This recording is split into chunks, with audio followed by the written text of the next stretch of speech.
Hi Sainteries, this is Gretchen Hill from the ELC. I'm here today to read a story. The book I've chosen today is called Chester's Way, and it's by Kevin Henkes. It's one of my all-time favorites. So here we go.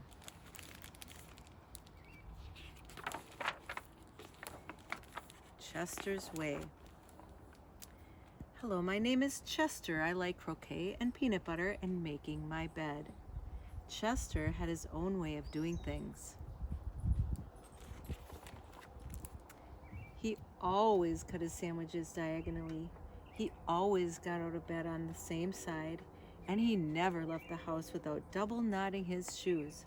Chester always had the same thing for breakfast, toast with jam and peanut butter. And he always carried a miniature first aid kit in his back pocket, just in case. You definitely have a mind of your own, said Chester's mother. That's one way to put it, said Chester's father. Chester's best friend Wilson was exactly the same way. That's why they were best friends.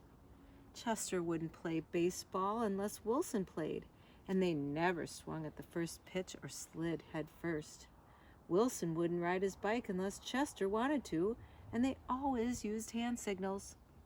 If Chester was hungry, Wilson was too, but they rarely ate between meals. Some days, I can't tell those two apart, said Wilson's mother. Me either, said Wilson's father. Chester and Wilson, Wilson and Chester. That's the way it was.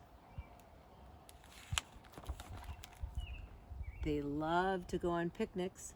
Once when Wilson accidentally swallowed a watermelon seed and cried because he was afraid that a watermelon plant would grow inside him, Chester swallowed one too. Don't worry, said Chester. Now if you grow a watermelon plant, I'll grow one too. Chester duplicated his Christmas list every year and gave a copy to Wilson because they always wanted the same things anyway. For Halloween, they always dressed as things that went together.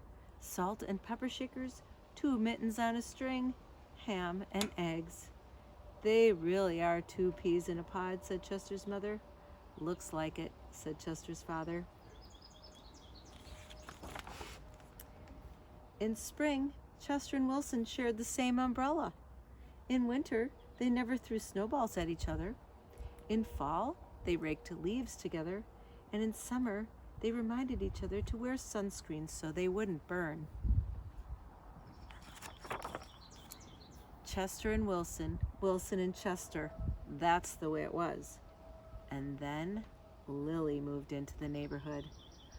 I'm Lilly. I am the queen. I like everything. Lilly had her own way of doing things. She wore band-aids all over her arms and legs to look brave. She talked backwards to herself sometimes, so no one would know what she was saying. And she never left the house without one of her nifty disguises. Lilly waved at all the cars that passed by, even if she didn't know who was in them. And she always carried a loaded squirt gun in her back pocket, just in case. She definitely had a mind of her own, said Chester. That's one way to put it, said Wilson. When Lilly asked Chester and Wilson to play, they said they were busy. When she called them up on the phone, they disguised their voices and said they weren't home. If Lilly was walking on one side of the street, Chester and Wilson crossed to the other and hid. She's something else, said Chester. Looks like it, said Wilson. One day, while Chester and Wilson were practicing their hand signals, some older boys rode by, popping wheelies. They circled Chester and Wilson and yelled personal remarks. Chester and Wilson didn't know what to do. Just when they were about to give up hope, a fierce-looking cat with horrible fangs jumped out of the bushes and frightened the older boys away.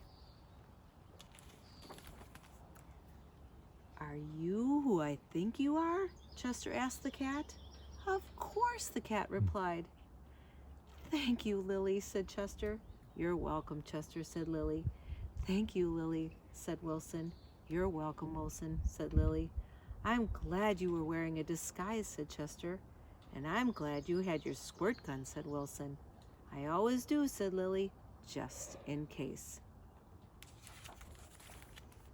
Afterward, Chester invited Lilly over for lunch. "You have a muscle mouse cup?" asked Lilly.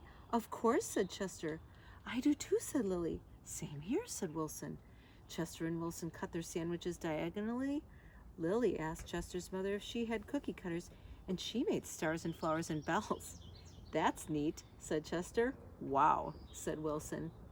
That night, Lilly invited Chester and Wilson to sleep over. "You have a night light?" said Chester. "Of course," said Lilly. "I do too," said Chester.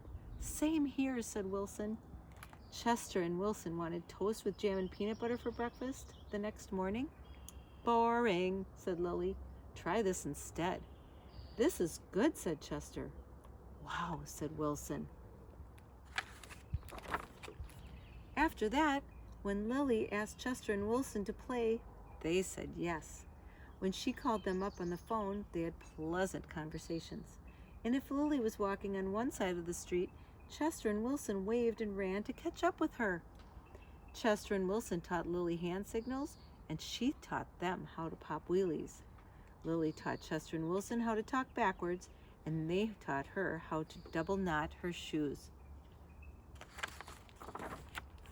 "Some days I can't tell those three apart," said Lily's mother. "Me either," said Lily's father. Chester and Wilson and Lilly. Lilly and Wilson and Chester. That's the way it was. For Halloween, they dressed as the three blind mice. For Christmas, Lilly gave Chester and Wilson nifty disguises, and they gave her a box of multicolored shoelaces, extra long for double knotting. They loved to go on picnics.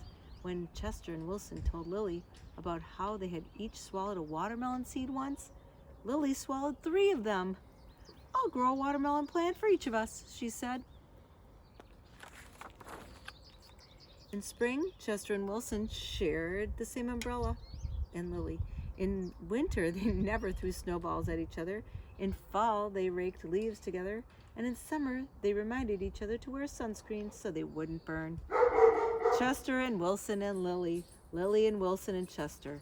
That's the way it was. And then Victor moved into the neighborhood. That's the end of my story today, friends. I hope you're having a great day.